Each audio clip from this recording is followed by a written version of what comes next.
आप इसी हल्के में रहते हैं? जी जी। अच्छा, इस हल्के से आपके जो एमएनए मुंतखब हुए थे, हाँ जी। गुज़िश्ता 5 सालों में उन्होंने आपका कोई मसाइल हल किए? हाँ, मूसा गिलानी ने काम करवाया। क्या काम किए? यही गली वगैरह, सुई गैस, और तो कोई नौकरी तो कोई नहीं। अच्छा, नौकरी नहीं दी लेकिन बाकी हाँ, काम करवाया। अच्छा, इससे पहले मूसा से पहले इसी हल्के से गुज़िश्ता 5 सालों में ज़ैन कुरैशी भी रहा है, उसके उन्होंने भी आपके काम करवाए? नहीं, वो फारिग है, उसने कोई काम नहीं करवाया। अच्छा, आप उनके पास जाते थे काम के लेके? काम मैं तो नहीं गया, लेकिन दूसरे लोग तो गए, उनके काम नहीं हुए। अच्छा, आप क्या समझते हैं इस हल्के के सबसे बड़े मसाइल कौन से जो अभी तक हल होने वाले बाकी हैं?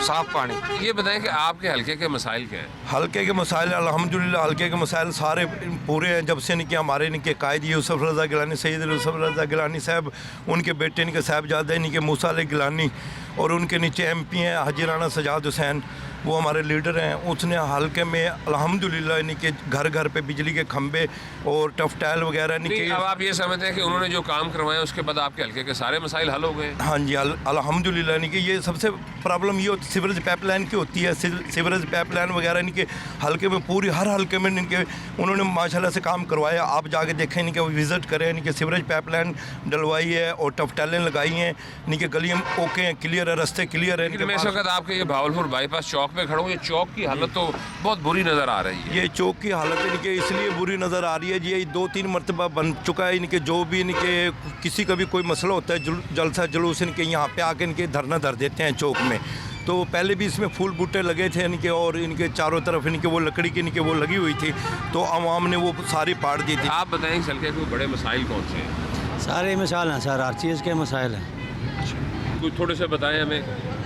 क्या बताएं, आप हर बंदा अपने चक्कर में ही आता है। नहीं, ठीक। आप भी बताएं ना, जैसे इन्होंने बताया कुछ मसाइल बताए कि हल हो गए, सारे कुछ ये मसाइल कहते हैं, हैं। गलियों के मसाइल हैं, और गलियों में सारा कूड़ा पड़ा है या सफाई नहीं है कोई किसी किस्म की भी, तो हर बंदा अपने चक्कर में आता है, अपने जेब पे हाथ मार चला जाता है। ठीक है, चाहे कोई नॉन लीग वाला है, चाहे कोई तीर वाला है, चाहे कोई काफ लीग वाला है, कोई किसी वाला, अपने चक्कर में आते हैं। अब हर बंदा आ रहा है हर किसी के पास, 2 माह आएंगे उसके बाद कोई किसी को नहीं पूछेगा क्या हुआ है क्या नहीं हुआ है। ठीक है, इसके अलावा कोई बिजली के बिल में कोई रिलीफ नहीं है, गरीब आदमी है, उसका 15 से 20 हज़ार रुपये महीने का अभी बिल आ रहा है। गैस का 5 हज़ार बिल मेरा आया है। ठीक है, मैं इसका ड्राइवर हूँ।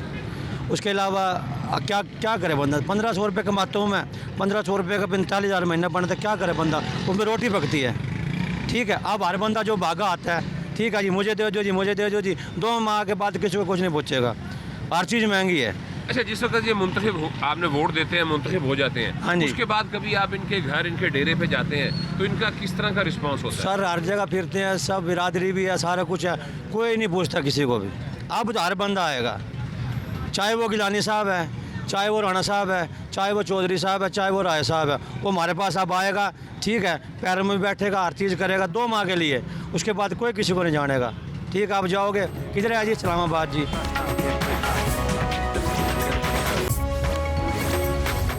माजी में हमने ये देखा है कि खाद की बहुत ज़्यादा शॉर्टेज रही है, और जो काश्तकार हजरात हैं वो बहुत ज़्यादा परेशान हैं खाद की अदम दस्तयाबी की वजह से। इस वक्त अब गंदम की बिजाई हो चुकी है और उसको पहला कहीं दूसरा कहीं तीसरा पानी लग रहा है, तो यूरिया खाद दस्तयाब नहीं है। आप इसी कारोबार से मुंसलिक हैं, तो आप बताएं कि ये खाद की जो शॉर्टेज है, क्या इसके अंदर कोई हुकूमती पॉलिसियों का अमल दखल है या डीलर हजरात किसी माफिया का हिस्सा है?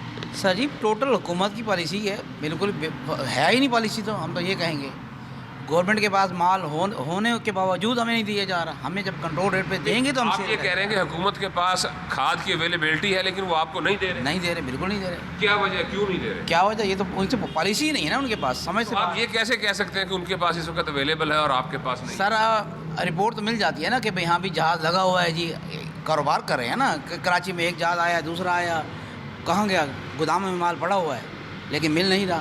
काश्तकार हजरात जहाँ पे ये कहते हैं हुकूमती पॉलिसी को तनकीद का निशाना बनाते हैं, वहीं पर वो ये कहते हैं कि डीलर्स हजरात भी इसको ब्लैक करते हैं। कुछ हैं सर, बिल्कुल ब्लैक होता है, क्योंकि वो ब्लैक पे माल उठाएंगे तो ब्लैक पे ही बेचेंगे ना। अब हम देख लें, हम नहीं बेच रहे ना, हम ब्लैक पे उठाते हैं ना बेचते हैं। हुकूमत हमें कंट्रोल रेट पे देगी तो हम ज़रूर बेचेंगे।